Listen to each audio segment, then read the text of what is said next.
Well, not so fresh from it since it happened in May, but she won the Best Actress prize at the Cannes Film Festival. And now, other awards will just be thrown at your feet. You know that's going to happen, don't you? No, I don't. Yes, you do. No, I don't It's know all about about awards now. It's awards, awards, awards, awards. That's a terrible way to look at life.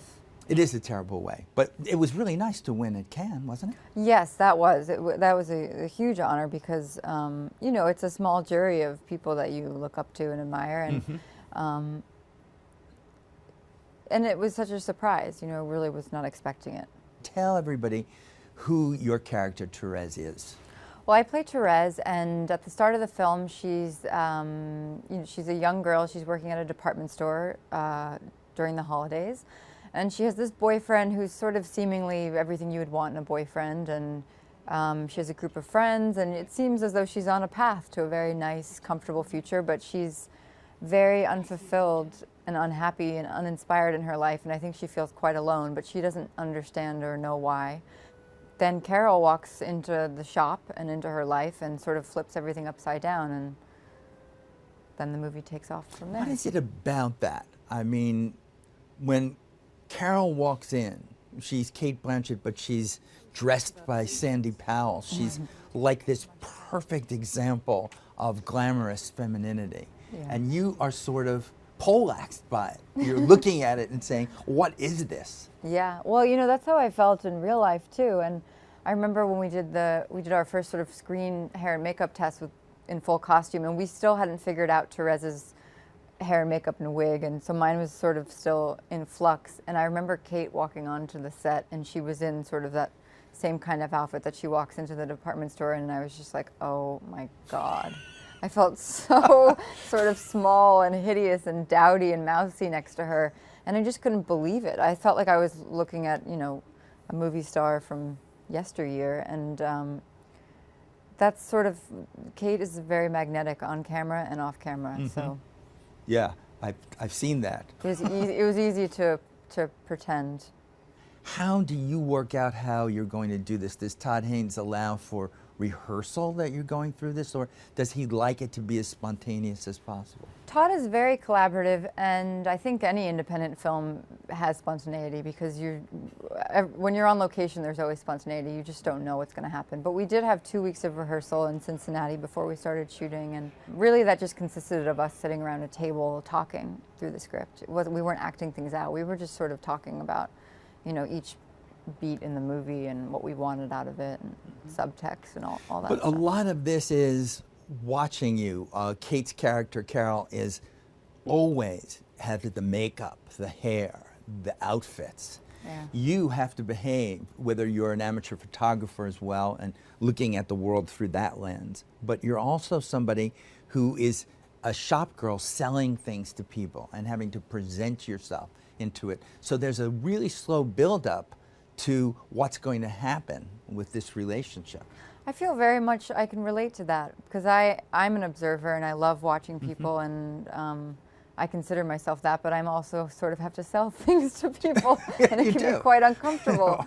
And I think that Therese feels very much that way. She is an observer. She's a voyeur and loves to watch and observe people and soak everything in. And then Carol comes in and she has never seen anyone like her before. She can't even really believe that she exists.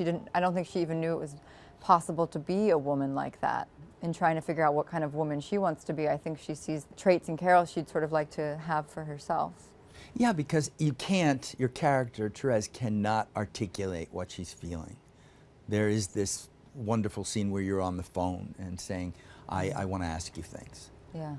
And she has to say, ask me things, please. She wants to tell you, but it's so long before you can actually express what it is you're feeling. Well, because I think that Therese doesn't have the language to describe the things she's feeling. You know, there's this great line in the book, Therese is talking about Carol, and she's like, well, I couldn't possibly be in love with Carol because Carol's a woman and I can't be in love with a woman. Like, it's just not even part of the realm of possibility for her. And there's that very sort of innocent, earnest scene with Richard, her boyfriend, where she's asking him if he's ever been in love with a boy. You know, it's so, like, not on her radar. She's not judging it. She can't talk about it or describe it. When you're a member of the audience watching yourself, What is that? Is that a pleasurable experience for you? Oh no, God no. I mean, it's so hard to, it's so hard. I can't really judge it or be objective. And whenever you're a part of making something, I can see all the stitches. I can see all the work that went into it. Actually, this film was I was able to lose myself in about the first 35 minutes, and then it's just too hard. Hopefully, in like 5 or 10 years, I can watch it. And You can go back and experience it the way that audiences have been experiencing it. But it's just too hard when you're in it. You're just judging yourself the whole time. At least I am. Well, look, your sister Kate is been doing this same profession as you are. Mm-hmm. She did it before you. So Yeah. is she helpful? Does she say, Rooney, here, watch out for this. Don't do this. I think much earlier. We both sort of do that for each other now. But yeah, definitely when I had first started out, for sure, yeah. You do it for each other now, so you look at each other's work and you can be critical. Oh with God, no, she doesn't do that. I wouldn't do that. No, I would No. never be like, in that one scene. That was just really, let me give you notes. And I wouldn't have any anyway. I think she's brilliant. But we definitely don't do that. I don't think that would be a help. I wouldn't do that for any sister or not. I wouldn't. You wouldn't do it to another actor. No. Yeah. Well, there are some people that do. I hope you don't get to work for them, or with them, or in any way like that. The thing is, you do it so much for yourself. At least I do, and I know she probably does as well. You're so critical of yourself. Like, I don't really need to hear what other people's criticisms. I already know them. Mm-hmm. Yeah, nobody could come up with anything that you couldn't beat. Yeah. Yeah, that would be it. I remember seeing you very early on in Nightmare on Elm Street. Yes. Is that your seminal, wondrous experience of? Of what? Did you enjoy it? Yes and no. It was a very, very, very, very challenging, difficult thing to shoot and be a part of for lots of different reasons. And then on top of that, I made 2 very good friends on that film, and we had we were all in it together, we were all having the same challenges, but we just had so much fun. And you really learn a lot on those kinds of experiences, on films that sort of are more challenging. You learn a lot about yourself and what you are capable of and what you don't want and what you do want. But when you get Girl with the Dragon Tattoo, you're under a microscope. Yeah. At least when you were doing that, nobody knew, but suddenly you're playing this part everybody had an opinion about. Yeah, that can be challenging. They all saw that in their head about doing that. And when I first met you, you had done that. And it had to be wrenching experience to play her. It wasn't, while I was doing it, I was really lucky that, David and the whole team behind that film really kept me in this sort of little bubble. I was really shielded from any outside noise. I really just disappeared for a year and didn't think or worry about what anyone else was thinking or saying or wanting. I really just got to disappear into it. And then, of course, obviously, yes, when it comes out, there is all of that. But while I was doing it, none of that was crossing my mind. What of what we've seen of you, Rooney Mara, on stage or screen or whatever you do to perform, it comes closest to who you are? To who I am in real life? In real life, yeah. That person. I'm looking, who is she? I don't know that any of them do. There's I think that everything that I've done has a little piece of me, but none of them are fully me. There's a lot about Lisbeth that I felt very close to and related to in a lot of ways. And then there's a lot about Therese that I related to, not so much me now, but when I was younger, there was a lot about me that I could relate to in that part. There's usually always one little part of a character that I feel I can relate to. I love Ain't Them Body Saints that you did. I just Yeah. think that's just a lovely movie that people haven't seen enough of. I know, I love that film. And we live in a world where we can have access to anything, but we don't seem to want anything but what's just coming out. And yet it's there. Is there something that you have that you would say to people, look at this movie I was in? Not about me, but because you thought that the movie itself was an experience to see. Well, I think definitely Ain't Them Body Saints is one of those films. I did this film called Trash that I don't think hardly anyone has seen it in the United States anyway. In other countries, people have seen it, and I'm barely in it. It's a film about these 3 Brazilian boys, and I play a very small part helping to tell their story, and I think that's a really beautiful film. It's kind of a wonderful career. You're choosing things, projects that seem to be something that appeals to you. You could do a movie for Spike Jonze like Her.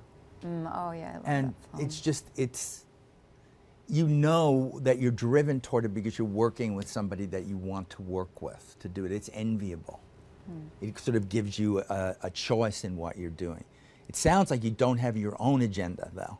This is where I'll be 5 years from now. Well, I mean, I follow the directors. That's why I'm here. It's because of them, and that's such a huge part of my decision-making process. And it's kind of everything when you're on set. You want to be working with directors that inspire you and that you trust, and that those are the people that I follow. So.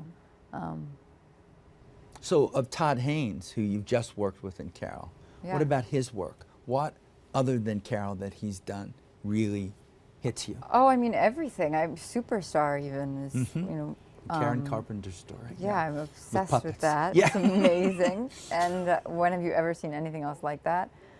Safe, Far From Heaven. I'm not there with what he did with Kate on that, and all those other brilliant actors. I mean, Todd, he has this deep love and understanding and respect for women, and he's been such a sort of incredible storyteller for them. And so to get to work with someone like that, it was just, As we end, we end in song, and you've broken my heart now, at least a Trinidad. I don't remember. Yeah, you do. You did once give me something. What did I do? It was a slight, I don't want to put it in your head, because I'm just looking for, because I know you're in the shower, you must hum, you must do something. That's so simple. I have a dog, I'm always singing something to her. You know what I used to do with my dogs, actually, which was really good training for Carol, which I didn't even realize, is I constantly just speak to them in like a 50s dialect. Well, okay, I'll take that, and we'll set it to music. No, you would do it in a 50. It's always I can't. I forgive you almost, even though you could see the disappointment. Next time I come in, I'll bring a pre-recorded version of something you did while you were private, and then you'll do it. Yeah. Rooney, thank you. Thank you you for putting up with me. It's so sweet of you. Thank you for putting up with me.